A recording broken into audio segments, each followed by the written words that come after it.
Hello friends, नमस्कार। Welcome back my channel target teacher job. मैं प्रियंका स्वागत करती हूँ आप सभी का आपके अपने चैनल टारगेट टीचर जॉब में। दोस्तों, आज हम बीएड प्रथम वर्ष चतुर्थ प्रश्न पत्र शैक्षणिक प्रशासन एवं प्रबंधन के विषय में पढ़ेंगे और ये है आपका लेक्चर नंबर 22। तो चलिए देखते हैं क्वेश्चन। शिक्षा में गुणात्मक सुधार हेतु राष्ट्रीय शिक्षा नीति 1986 द्वारा प्रस्तावित महत्वपूर्ण कार्यक्रमों की विवेचना कीजिए। तो दोस्तों उत्तर देखते हैं। राष्ट्रीय शिक्षा नीति 1986 जो कि मई 1986 में शिक्षा के गुणात्मक सुधार लाने हेतु प्रस्तुत की गई थी और नवंबर 1986 में इसकी कार्य योजना का कार्यक्रम प्रकाशित किया गया। राष्ट्रीय शिक्षा नीति ने 1986 द्वारा प्रस्तावित महत्वपूर्ण कार्यक्रम निम्नलिखित है। तो यहाँ पर हम देखेंगे ये मई 1986 में गुणात्मक सुधार हेतु प्रस्तुत की गई, शिक्षा में गुणात्मक सुधार हेतु, और इस नवंबर में इसकी कार्य योजना का कार्यक्रम प्रकाशित हुआ और इसके जो महत्वपूर्ण कार्यक्रम हैं जो प्रस्तावित हुए वो निम्नलिखित हैं। तो चलिए देखते हैं इसमें क्या है। पूर्व बाल्यावस्था परिचर्या एवं शिक्षा, शिशुओं को जन्म से लेकर 6 वर्ष की आयु तक स्वास्थ्य की देखभाल एवं पूर्व प्राथमिक शिक्षा के प्रसार हेतु एकीकृत बाल विकास सेवा के पूर्व विद्यालय शिक्षा को सुदृढ़ करने, पूर्व बाल्यावस्था शिक्षा योजना में स्वास्थ्य एवं पोषण को जोड़ने तथा दिवस पर चर्चा केंद्रों को सुदृढ़ करने और इन सब कार्यों के लिए अलग से धनराशि की व्यवस्था करने की योजना प्रस्तुत की गई। तो दोस्तों यहाँ पर हम देखें, जो 6 वर्ष से कम आयु के बच्चे थे, यानी कि 6 वर्ष की आयु तक कह सकते हैं, 6 वर्ष की आयु तक के बच्चों के लिए उनके स्वास्थ्य की देखभाल के लिए पूर्व प्राथमिक शिक्षा के प्रसार हेतु और एकीकृत बाल विकास सेवा के पूर्व विद्यालय शिक्षा को सुदृढ़ करने, एक तरह से हम कह सकते हैं ऐसे बालक जो एक तरह से प्री प्राइमरी जो होता है उसके लिए यहाँ पे बात की गई है कि किस तरह से उनके स्वास्थ्य के लिए, उनके एक तरह से स्वास्थ्य के सुदृढ़ीकरण के लिए और साथ ही कह सकते हैं हम उनके देखभाल के लिए ये जो प्री प्राइमरी स्कूल होते हैं उसकी बात हो रही है कि वो किस तरह से उसमें कितनी धनराशि खर्च की जाए, इसकी व्यवस्था किस तरह से की जाए, इस योजना को प्रस्तुत किया गया इस आपके राष्ट्रीय शिक्षा नीति 1986 के द्वारा। क्लियर। अब हम देखते हैं प्रारंभिक शिक्षा, निरौपचारिक, ब्लैक बोर्ड, नवोदय तथा माध्यमिक शिक्षा। तो यहाँ पर हम देखेंगे प्रारंभिक शिक्षा की बात यहाँ पे हुई, निरौपचारिक शिक्षा की बात हुई, निरौपचारिक, ब्लैक बोर्ड और नवोदय तथा माध्यमिक शिक्षा। तो हम इसमें देखते हैं स्कूलों की दशा सुधारने के लिए ब्लैक बोर्ड योजना की शुरुआत की गई, जिसमें भवन एवं सामग्री की व्यवस्था सुनिश्चित की गई। माध्यमिक शिक्षा के प्रसार एवं उन्नयन के लिए आवश्यकता अनुसार माध्यमिक स्कूल खोले गए, उनकी दशा सुधारने, माध्यमिक स्तर पर खुली व्यवस्था करने और गति निर्धारक नवोदय विद्यालय की स्थापना की पूरी व्यवस्था की गई। तो दोस्तों यहाँ पर हम देखें ब्लैक बोर्ड योजना के तहत भवन एवं सामग्री की व्यवस्था सुनिश्चित की गई कि जिसमें आपके एक शिक्षा के एक कमरे और एक ब्लैक बोर्ड की एक योजना थी, जिसके तहत छात्रों को शिक्षा दी जाती थी, एक तरह से कह सकते हैं। इस तरह की छोटी छोटी शिक्षा में सुधार के लिए योजनाएं बनाई गई और ये काफ़ी हद तक सफल भी हुई और निर्धारक नवोदय विद्यालय की स्थापना की पूरी व्यवस्था की गई। यहाँ पर हम देखेंगे शिक्षा का व्यवसायीकरण, प्रारंभ में ही कार्य अनुभव पर बल देने, +2 के लिए व्यावसायिक पाठ्यक्रम तैयार करने और उपेक्षित वर्गों को बच्चों के लिए अलग से विशेष व्यावसायिक संस्थान स्थापित करने के पर बल दिया गया। तो यहाँ पर +2 का मतलब यहाँ पे इंटरमीडिएट से है। जो बच्चे इंटरमीडिएट के बाद व्यावसायिक पाठ्यक्रम के लिए एक तरह से उनको व्यावसायिक पाठ्यक्रम के लिए तैयार करना और साथ ही उपेक्षित वर्ग जो है उनके बच्चों के लिए भी व्यावसायिक संस्थान स्थापित करने पर बल दिया गया। तो यहाँ पर देखिए, यहाँ पर एक तरह से हम कह सकते हैं कि शिक्षा की थोड़ी थोड़ी गुणवत्ता किस तरह से बढ़ाई जाए, किस तरह से शिक्षा का जो मानक है वो धीरे धीरे ऊपर उठ रहा था, इन सब एक तरह से हम कह सकते हैं प्रयासों की वजह से। यहाँ पर हम देखेंगे, अब हम देखते हैं नेक्स्ट पेज में शिक्षा का व्यवसायीकरण हम देख चुके हैं। अब हम देखते हैं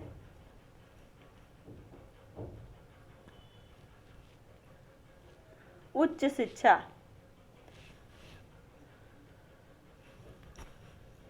उच्च शिक्षा के उन्नयन हेतु छात्रों को प्रवेश परीक्षा द्वारा प्रवेश देने, पाठ्यक्रमों के पुनर्गठन करने, उच्च शिक्षा संस्थाओं को संसाधन उपलब्ध कराने और उनके शिक्षकों के लिए पुनर्बोध कार्यक्रमों की व्यवस्था करने की बात कही गई।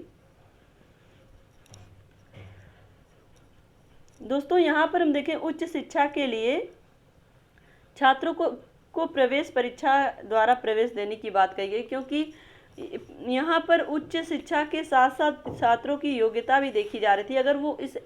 अगर वो योग्य हैं और उस एंट्रेंस को क्वालिफाई कर सकते हैं तभी वो उच्च शिक्षा प्राप्त कर पाएंगे। और पाठ्यक्रमों के पुनर्गठन करने, जो भी पाठ्यक्रम थे उसमें नवीनीकरण को लाने के लिए और उच्च शिक्षा संस्थाओं को संसाधन उपलब्ध कराने के लिए, और शिक्षकों के लिए पुनर्बोध कार्यक्रम में क्या होता है, नवीनीकरण का, एक तरह से नवाचार का जो भी उपयोग होता है, जिस तरह से अच्छे शिक्षण विधियों और तकनीकों का ज्ञान कराया जाता है, पुनर्बोध कार्यक्रम की व्यवस्था करने की बात। इसलिए यहाँ पे शिक्षक को एक तरह से नए प्रशिक्षण दिए जाते हैं। तो यहाँ पर जिससे कि शिक्षक अपने शिक्षण विधियों में नवाचार का प्रयोग कर पाए। कहने का तात्पर्य बस यही है। अब हम देखते हैं ग्रामीण विद्यालयों एवं संस्थान। केंद्रीय ग्रामीण संस्थान परिषद का गठन करने, ग्रामीण विश्वविद्यालयों एवं संस्थाओं का पुनर्गठन करने और इन क्षेत्रों के कुछ संस्थाओं को स्वायत्तता प्रदान करने की योजना प्रस्तुत की गई। तो यहाँ पर हम देखें कि किस तरह से ग्रामीण जो संस्थान थे वहाँ पर ग्रामीण विश्वविद्यालयों एवं संस्थाओं का पुनर्गठन किया गया, और यहाँ पे कुछ संस्थान जो थे उन्हें एक तरह से मान्यता प्रदान की गई। इस योजना के तहत कुछ योजनाएं प्रस्तुत की गई। अब हम नेक्स्ट देखते हैं तकनीकी एवं प्रबंध शिक्षा। अखिल भारतीय तकनीकी शिक्षा परिषद एवं राज्यों के तकनीकी शिक्षा बोर्डों को सुदृढ़ करने, कुछ अच्छे तकनीकी तथा प्रबंध शिक्षा संस्थाओं का स्वायत्तता प्रदान करने और तकनीकी शिक्षा संस्थाओं में अंतर संबंध बढ़ाने और इस क्षेत्र में सतत शिक्षा को व्यवस्था करने की बात कही गई।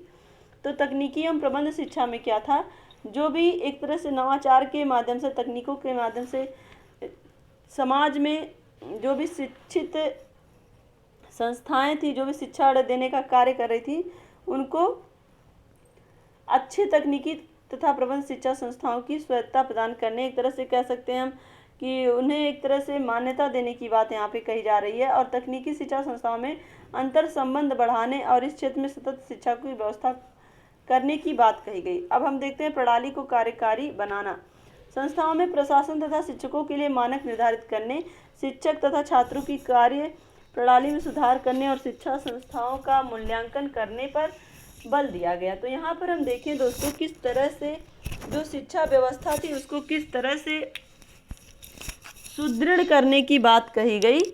और एक तरह से हम देखें तो जो भी शिक्षकों के लिए जो मानक निर्धारित किए गए थे और शिक्षक तथा छात्रों की कार्य प्रणाली में जो भी सुधार करने थे, और किस तरह से शिक्षक जो भी शिक्षण कार्य कर रहे हैं या शिक्षा संस्थाएं जो भी कार्य करी उनका मूल्यांकन पर भी बल दिया गया। एक तरह से शिक्षा की व्यवस्था जिन जिन माध्यमों से सुदृढ़ हो सकती थी वो सारे क्रियाकलाप किए गए। यहाँ पर मुक्त विश्वविद्यालय, दूरस्थ शिक्षा की व्यवस्था की गई। इंदिरा गांधी राष्ट्रीय मुक्त विश्वविद्यालय के कार्यक्रमों को विस्तार देने और नए मुक्त विश्वविद्यालय की स्थापना सावधानी से करने का कार्यक्रम प्रस्तुत किया गया। तो दोस्तों यहाँ पर हम देखें, अगर आपसे दूरस्थ शिक्षा की बात कही जाती है तो ये आपकी 1986 द्वारा प्रस्तावित जो भी शिक्षा नीतियाँ थी, राष्ट्रीय शिक्षा नीति के अंतर्गत ये सारी चीज़ें बहुत ही महत्वपूर्ण एक तरह से कदम उठाए गए थे सरकार के द्वारा कि किस तरह से शिक्षा में गुणात्मक सुधार लाया जा सकता है।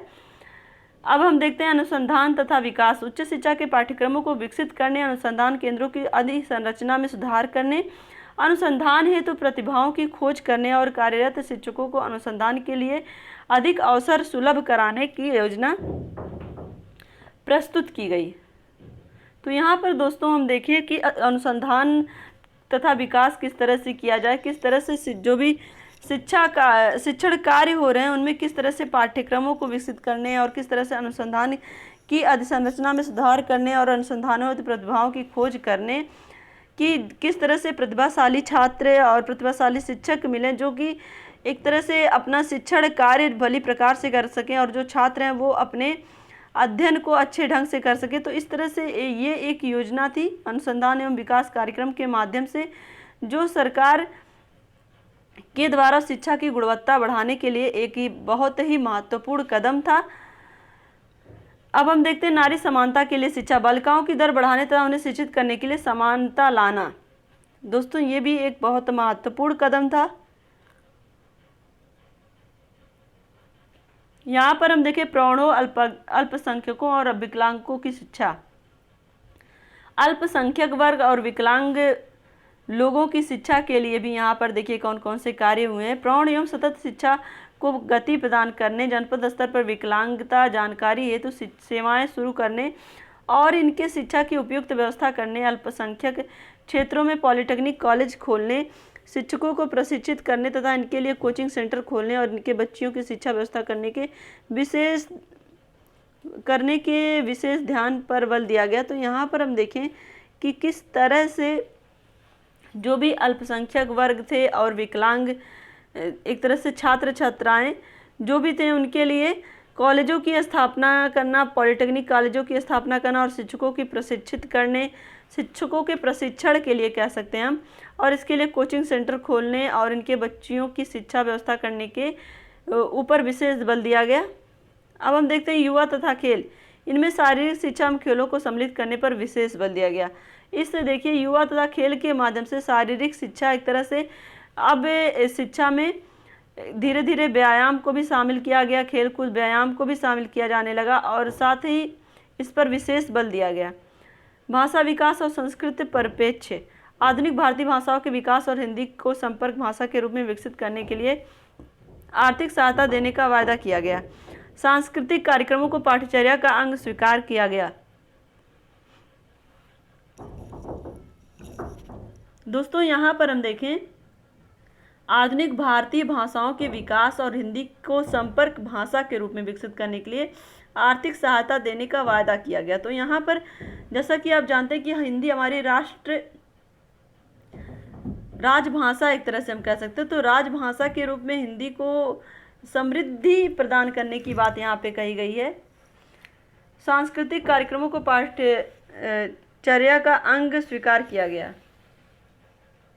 शिक्षक एवं प्रशिक्षण, शिक्षक शिक्षा सुधार हेतु तो प्रत्येक जिले में जिला शिक्षा एवं प्रशिक्षण संस्थान डायट स्थापित करने तथा अच्छे कॉलेजों को उच्च शिक्षा अध्ययन केंद्रों CASES में समुन्नत करने की योजना प्रस्तुत की गई और साथ ही राष्ट्रीय शिक्षा परिषद NCTE को स्वायत्त दर्जा देने की बात भी कही गई। तो यहाँ पर देखिए किस तरह से शिक्षक एवं उसके प्रशिक्षण के लिए डाइट और CASES में समुन्नत किए गए और NCTE को स्वायत्त दर्जा देने की बात भी कही गई। अब हम देखते हैं शिक्षा का प्रबंध। नेक्स्ट है आपका शिक्षा का प्रबंध। इनमें मानव संसाधन विकास मंत्रालय को सुदृढ़ करने, प्रशासन का विकेंद्रीकरण करने और भारतीय शिक्षा सेवा शुरू करने और शिक्षा परिषदों को गठन करने की योजना प्रस्तुत की गई। इस प्रकार राष्ट्रीय शिक्षा नीति 1986 में अनेक कार्यक्रमों को प्रस्तुत करने को और एक तरह से कहते हैं शिक्षा को सुदृढ़ बनाने का प्रयास किया गया। तो यहाँ पर हम देखेंगे कि किस तरह से शिक्षा के प्रबंध के लिए जो मानव विकास मंत्रालय है उसको और सुदृढ़ करने और प्रशासन का विकेंद्रीकरण करने की बात कही गई और भारतीय शिक्षा सेवा शुरू करने और शिक्षा परिषदों का गठन करने की योजना भी प्रस्तुत की गई। तो दोस्तों यहाँ पर हम देखें योजनाओं के माध्यम से और एक तरह से कह सकते हैं संस्थाओं को जो भी निजी संस्थाएं थी उनको मान्यता देने जो भी अच्छा कार्य कर रही थी और ऐसे बहुत सारे पहल थे सरकार के माध्यम से, एक तरह से कह सकते हैं नवोदय विद्यालय, तो ये सारी चीज़ें। और यहाँ पर इसके पहले हमने देखा कि मुक्त विश्वविद्यालय, तो यहाँ पर छोटे छोटे कदम और यहाँ प्राइमरी एक तरह से प्री प्राइमरी से ले करके आपके उच्च शिक्षा तक की बात में जो भी जहाँ भी कमियाँ नज़र आई उन सब में इम्प्रूवमेंट की बात हुई और साथ ही जो भी सुधार हो सकते थे उस सुधार तो हुए, साथ ही उसमें गुणवत्ता किस तरह से लाई जाए इसकी भी यहाँ पर चर्चा की गई। तो दोस्तों इस तरह से हम कह सकते हैं कि जो 1986 की शिक्षा नीतियाँ थी, एक तरह से आप देखेंगे 1986 की शिक्षा नीतियों में जो गुणात्मक सुधार हुआ वो कहीं ना कहीं बहुत ही ज़्यादा आवश्यक था। तो दोस्तों आज के लिए बस इतना ही। अगर ये वीडियो आपको अच्छी लगी हो तो एक लाइक करिएगा, अपने दोस्तों के साथ शेयर करिएगा और अगर चैनल पर नए हैं तो प्लीज़ चैनल को सब्सक्राइब करके बेल आइकन बटन को प्रेस कर दीजिएगा जिससे हमारे सभी वीडियोज़ की नोटिफिकेशन आपको मिल सके।